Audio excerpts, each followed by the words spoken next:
This is Sami Mania from Center of Materials and Sensor Characterization. Today I'm gonna talk about an introduction to SEM analysis, electron microscopy. I encourage you to watch this video before you schedule your training. So this will help you to understand and get more out from your training session. Okay, let's start. And especially 90% of the people that we train here has experience with the with light microscopes, and most of them are didn't have any or don't have any experience with electron microscope. So I feel if we compare these two together, it will help our users to identify what's going on exactly inside the electron microscope. So if you know the light microscope, over there you have light as a source, and then you have glass lenses. You are interacting with the light. So what these lenses do is they change the path of the rays in a desired direction. Glass or transparent plastics may bend light, and so are used in optical lenses. However, when we are talking about electron microscopes, we are talking about electrons. Plastic and glasses will eliminate the electron column inside the chamber, and they are not letting the electron column to pass through. In that case, in order to interact with the beam, we should use electromagnetic lenses, which they are constructed with ferromagnetic materials and winding of copper wires. This produces a focal length which can be changed by varying the current through the coil. So we have lenses, we have electromagnetic lenses. Here we have light. On the electron microscope we have electrons. The first difference between these two is the source. We are using light, we are using electron. So the resolution and the magnifications, depending on what kind of wavelength you have for your source, will vary. So on the optical sides, the wavelength of light is around 450 nanometer. So you couldn't resolve any object less than 450 nanometer. And based on the lenses that you are using, the high magnification that you go is the highest magnification that you go. It's around 2 to 2500 x. However, on the other side, we are talking about angstrom, the wavelength of the electron, and we are using electromagnetic lenses. We can go up to magnification to 200,000 to 300,000 x without any problem and image our samples. So that's the first difference between optical and the electron microscope. We talk about lenses. We have plastic and the polymer ones, and on this side we have electromagnetic lenses. The other one is depth of field. That's one of the major problems that the users have when they are working with the light microscope.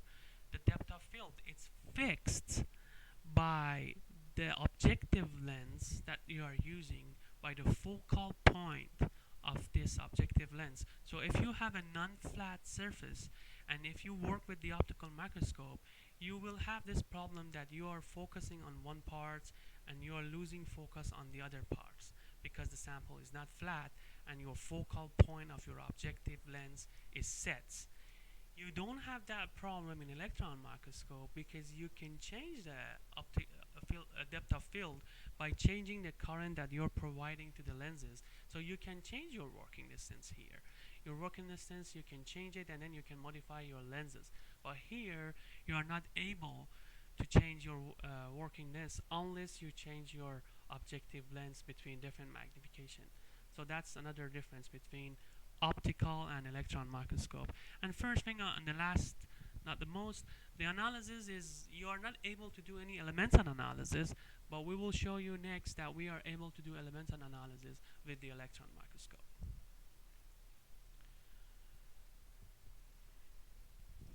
So if we do it very simply, the electron microscope has electron gun as a source and has electromagnetic lenses and apertures to pass through the electron arrays and focus it on the sample. the condenser lens, which is exactly after the electron gun, is responsible for control the intensity of the electron beam reaching a specimen. So that's what condenser lens do. And then we have the objective lens, which is brings the electron beam into focus on the specimen. So this is doing the focus thing. And actually the name, and we have a coil here, deflection coil or scan coil, which scan the electron over X and Y over the sample. And the name of the microscope even is coming from this feature, scanning electron microscope. And this is scanning the image for you with the deflection coil that you're using. And after that, you have detectors, amplifier to take your image and store it inside your computer. So basically, you have electron gun, electromagnetic lenses, and apertures, and you have your detectors. To identify and locate these things on the actual microscope, this is the microscope Hitachi that we have here. So this is the electron gun. This is the amplifier for the beam. Beam monitor aperture is here. Objective and movable aperture is here. So we have two detectors on this microscope. One is located here, we call it upper detector, and we have one here is the secondary electron. These are we call it lower. So we have two secondary electron detector on this, and this is the specimen stage. So we put the sample inside the chamber, the whole entire, and the vacuum controls are here. So that's the main features on the microscope that helps you to get more familiar with the microscope. Now we talk about electron, we need to talk about the interaction of the electron. The primary or incident electron beam enter the specimen and can potentially undergo numerous scattering events. The scattering means that the sample is excited below its surface over a region much larger than the incident beam diameter. The region into which the electrons penetrate the specimen is known as the interaction volume. So you can see the interaction volume here, and you can see different kind of interaction happening. Usually the secondary electron that I'm going to talk them in this next slide, it's coming from 1 to 10 nanometer from the surface. Backscatters are coming from 0 to 1 micron, and the X-ray that will help us to analyze a sample is coming around between 0.2 to 2 micron of the sample. I will talk about different kind of electrons and how this X-ray generates in the next slide. But what we need to consider is the beam energy that we are providing the beam will change its interaction volume. So if we are using a low voltage on sample, so comparing a low and high voltage on a sample, you can see the interaction volume it's less compared to when we are using a high voltage one. So you are providing more energy, your presentation is more inside the sample. This is true even with the material's atomic number. So if you have a more atomic number, the material is stronger, then you have less penetration inside the sample. So exactly the same thing happening with the energy that we are providing the beam. The materials play a role to sets the interaction volume. Okay, variable detectors and exactly what's happening. So we are bombarding the samples with primary electrons. We call them primary electrons. This primary electrons interact with the sample, eject an electron from the sample. We call it secondary electron. So if you have a secondary electron detector and you detect this kind of electrons, and we showed it on the previous slide, these are coming from nearly the surface of the sample, then you are able to image your sample with secondary electron detectors. You can see the secondary electron detectors here, and I showed them on the previous slide where R are located. This is not interacting with the core of your particles or of your atoms of your sample, so there is no information about the composition of the sample. It's just getting out, and this is just a matter of how much energy you provide the beam and with the distance that the gun and your sample has. So there's no information coming out from the material composition. Different contrast on the secondary electron image doesn't have any meaning about the material composition, and it's just saying about the topography of the sample. But there are other electrons which they go and interact with the core, and then they deflect it, and they call it backscattered electrons. The energy of this, because it's coming the energy of this is directly related to the atomic number of the core. That's why backscatter electron has information about the composition of your sample. Contrast here has information about the electron, about the atoms that you are imaging with the microscope. So whenever you have two different atoms or you have two different composition, it's very easy to use the backscattered electron and image your sample and identify which location, or if you have any segregation or any contamination inside your sample. We talk about elemental analysis. Here we show that how this happens by the EDS detector that it's inside the chamber. So what's happening when you are putting here and taking out an electron, especially very close layers to the core, and you are ejecting an electron from an upper layer will come and fill that gap inside the atom. The amount of energy will release as X-ray. That will help the detector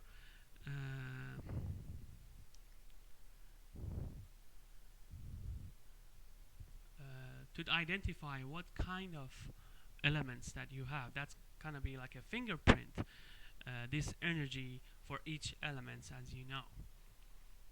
And that's how we identify elements in electron microscopes. Okay, now the beam energy. The two parameters that controlling the beam energy is the accelerating voltage that we are giving to the electrons, and the beam and the probe current. These two will help to manipulate the energy that you are providing the beam. In theory, increase in accelerating voltage will result in higher signal and lower noise in the final image.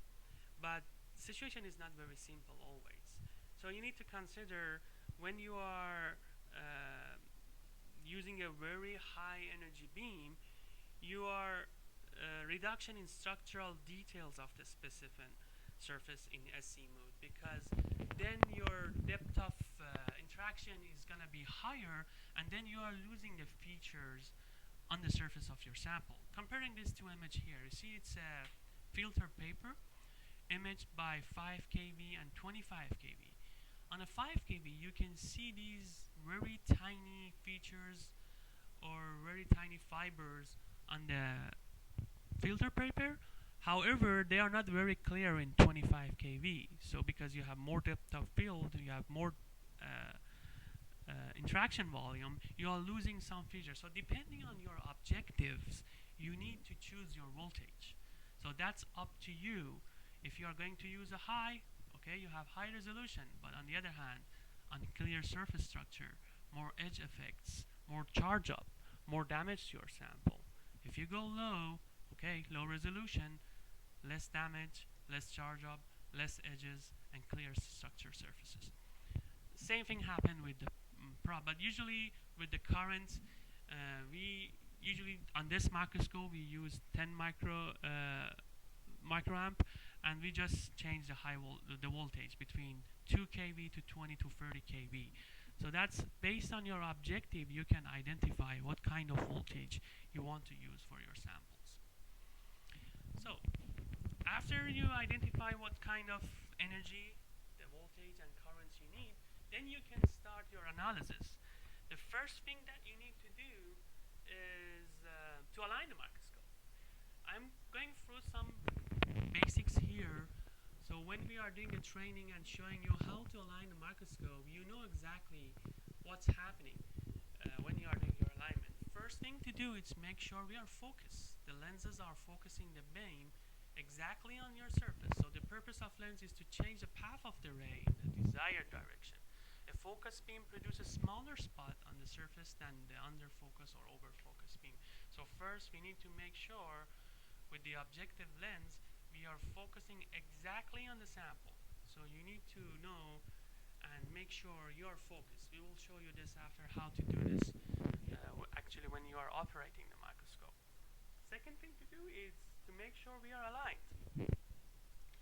The beam is passing through exactly the center and passing through electromagnetic lenses and an aperture exactly on the center and then hits the sample. So you need to align the beam. That's important. Align the apertures. Make sure the aperture that we are using is aligned and is exactly on the center. One of the most difficult part of the SEM analysis in the alignment part is the stigmatism alignment.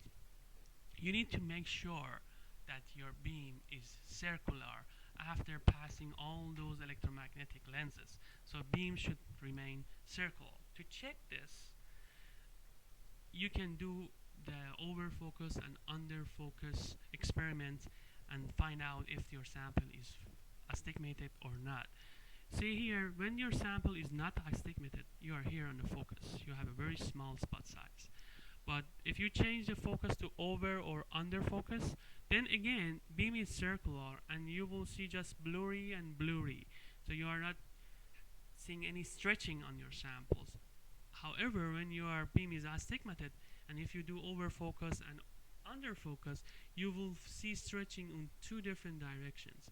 I will go more over this when I'm doing the actual training on the SEM and show you how we adjust the astigmatism over there. But it's important to know what is the astigmatism and why we are correcting it and aligning it before we just train you on the microscope. We talk about disadvantage of electron microscope compared to light microscope before.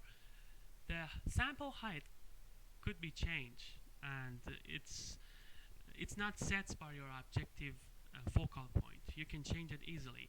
So when I'm talking about this for the people and training for the people, I told them, imagine yourself in the stadium. What is the difference that on the stadium you sit on the first row, and then if you go and sit on the top?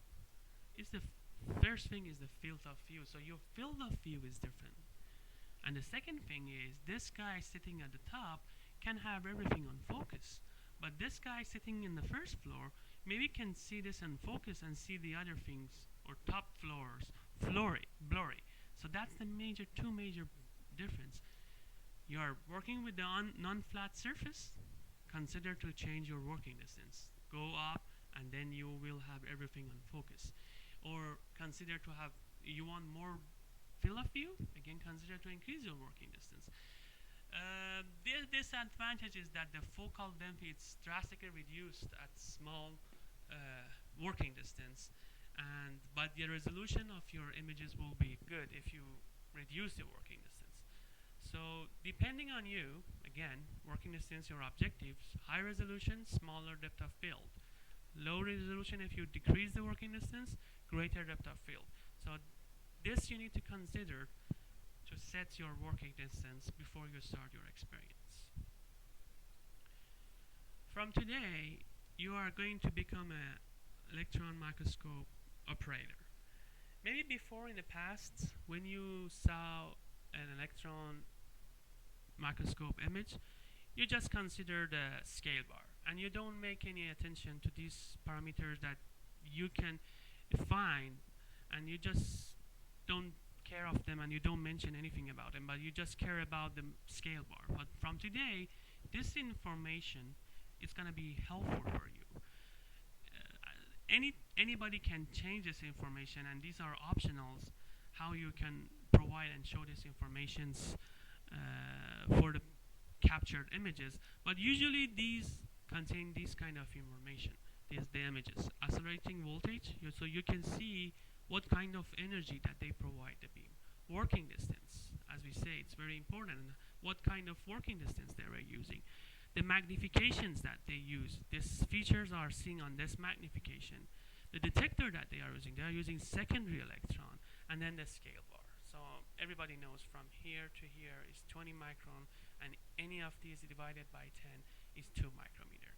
So these are the information that you are getting from electron image, and from now on, if you are trying to follow somebody else or copying a research or starting a research, so you are the next students or next user that following the same thing that the researchers are doing, you can start from the images that they already have, and then get these information from it, and then start your analysis on your day.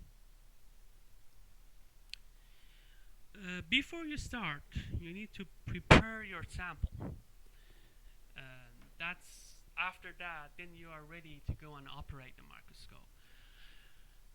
First thing is needs to be very clean and dried, because we are in a vacuum. The reason that we are in a vacuum, we are talking about electron, and if air is there, air is going to be interact with the air molecules, and then it will deflect it. So it's not gonna reach your sample. So we are working on a high vacuum, decrease and dried. You need to degrease and dry thoroughly your samples before you bring it to the SEM analysis. Usually if there is a bulk sample, you can ultrasonic cleaning using a solvent like acetone and methanol and clean your sample and then dry it completely using an oven or hot plate. So that's how you prepare your sample. And always you need to handle your sample with gloves for two reasons. First, you don't want to put any contamination to your sample. It's very important to don't put any contamination to your sample. And the second one, people working here are working with different kind of materials. We don't want any cross-contamination happening here. So we kindly ask everybody to use gloves when they are preparing their samples and when they are working with the microscope. Then you need to mount your sample. The mounting procedure is using a carbon or a copper tape. They should be conductive and they should be compatible with the vacuum. Ted Pella is a company that you can go and search online, and electron microscopy also, to find out the products that you can use for mounting your sample for the SEM analysis. In case of you have a powder sample, there are different techniques that we can encourage you to use to prepare a sample. Again, based on your objective, it's a dispersion technique, stamp technique 1 and stamp technique 2. On the dispersion technique, you can just go ahead and disperse your powder in ethanol and then put a drop on the SEM grid, let it dry, and then do your analysis.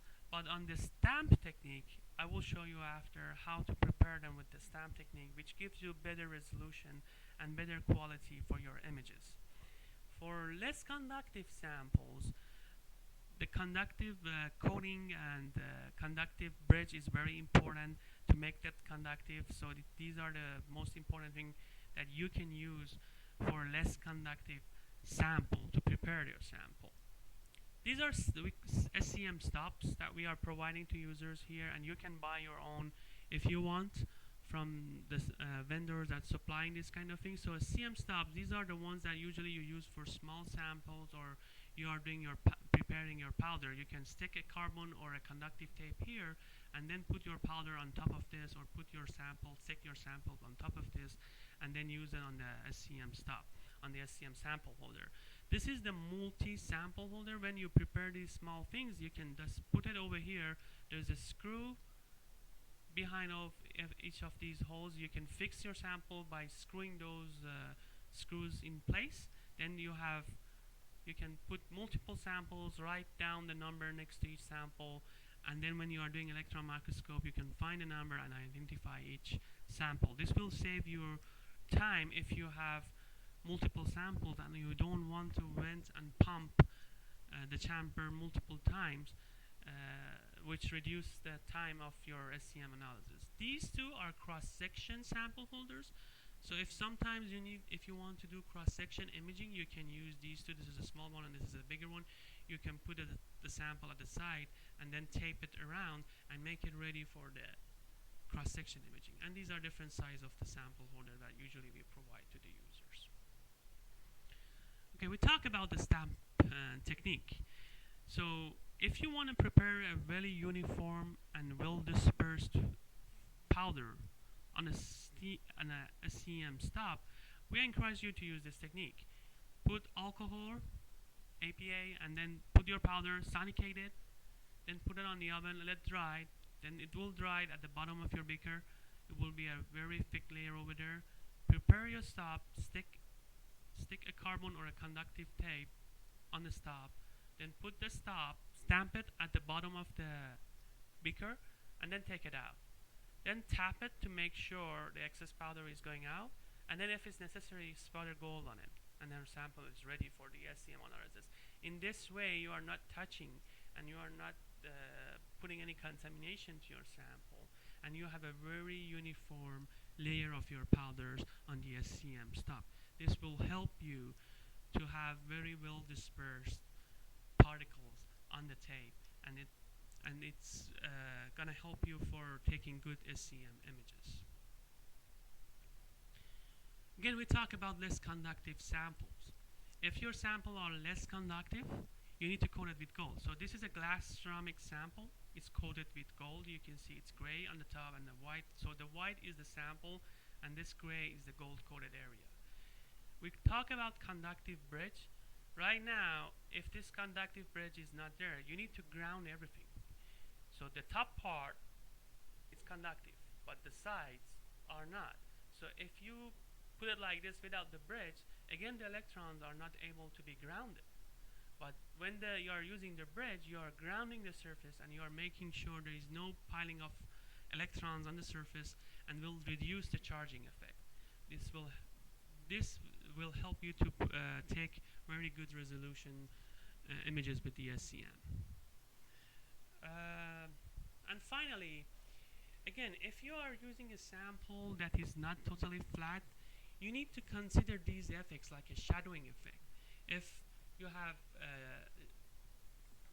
sometimes you are not able to get any signal from this part. This means you shouldn't say, okay, we don't have any kind of material over here because I'm not seeing anything here. Maybe you are shadowing your sample with the kind of edges that you have. Sharp edges and corners appear bright due to their greater surface area, while flat regions appear darker. Similarly, part of the sample tilted toward the detector appears bright, and because electrons can escape easily, whereas those parts not facing the detectors appears very dim and black. Not because fewer electrons are emitted, but because the distance the electrons must travel to the detector is much farther. So it depends. You need to know where is the detector, where is your sample, and sometimes you see because you can tilt, you can navigate on your sample, but you need to consider this. The parts closer are brighter than the parts that are farther from the detector. That's why we show you where the detectors are. And since these secondary electrons arise from the surface, they produce what are termed topographical image, showing the hills and valleys of the sample's surface. Thank you for your time, and hope to see you on our next session of training here. Thank you. Bye-bye.